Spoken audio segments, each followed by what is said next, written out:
क्या आपने कभी ये सुना है कि किसी ने रिश्वत लेकर लौटा दिया हो, या ये सुना है कि किसी को लोन देने के लिए रात में बैंक खुलवाकर लोन अकाउंट खुलवाया गया हो और लोन का पैसा ट्रांसफर किया गया हो? नहीं ना। अब आपको ऐसा लग रहा होगा कि बैंक कर्मचारी इतने कर्मठ और ईमानदार हो जाएं, संभव ही नहीं है। खैर, ऐसा हमारे यूपी में ही हुआ है।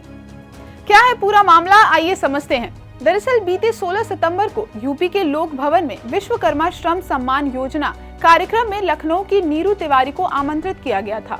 नीरू ने पीएनबी के महाप्रबंधक मृत्युंजय और यूपी के सीएम के सामने खुलासा किया कि उन्हें प्रधानमंत्री स्वरोजगार योजना के तहत पंजाब नेशनल बैंक से स्वीकृत 9.5 लाख रुपए का सिंबॉलिक चेक दिया गया था।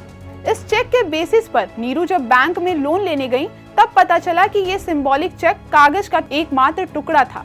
इसलिए बैंक ने नीरू को लोन के पैसे देने से मना कर दिया। इसके बाद भी दुस्साहस इतना बढ़ गया कि बैंक अफसरों ने नीरू से 1.25 लाख रुपए घूस भी वसूल लिए थे। खैर, घूस देने के बाद भी महीनों चक्कर लगाकर नीरू को लोन नहीं मिला, जिसके बाद नीरू ने इस सम्मान समारोह में अपने आप बीती शासन के सामने खोल कर रख दी। मौके पर मौजूद पीएनबी के महाप्रबंधक मृत्युंजय भी महिला की बात सुनकर चकित रह गए। इसके बाद पंजाब नेशनल बैंक की ट्रांसपोर्ट नगर शाखा के आरोपी मैनेजर के खिलाफ तत्काल कार्रवाई के निर्देश दिए गए। साथ ही रात में बैंक खोलकर नीरू का लोन अकाउंट खुलवाया गया, जिसमें लोन का पैसा भी ट्रांसफर कर दिया गया। इसी बीच बीते 17 सितंबर की रात 2 लोग नीरू के घर पहुंचे। बच्चों के दरवाजे खोलने पर बच्चों को एक पैकेट थमाया और हाथ जोड़कर वापस चले गए। बच्चे पैकेट में 500 रुपए के नोटों की गड्डियां देखकर घबरा गए।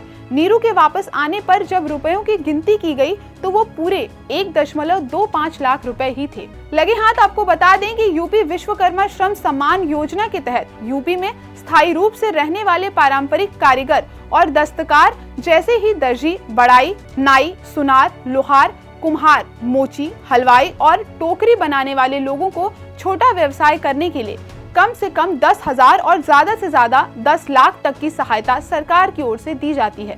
इसके तहत हुनरमंद कारीगरों को 5 दिन का प्रशिक्षण दिया जाता है।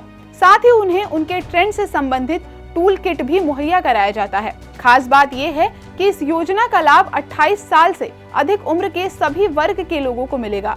योजना को लागू करने का काम यूपी सरकार की सूक्ष्म, लघु एवं मध्यम उद्यम तथा निर्यात प्रोत्साहन विभाग की कार्यकारी संस्था उद्योग एवं उद्यम प्रोत्साहन निर्देशालय करती है।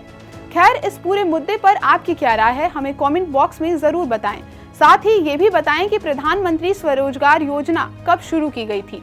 आज के इस कार्यक्रम में बस इतना ही। मिलते हैं अन्य जानकारियों के साथ, तब तक करते रहिए बातें यूपी की।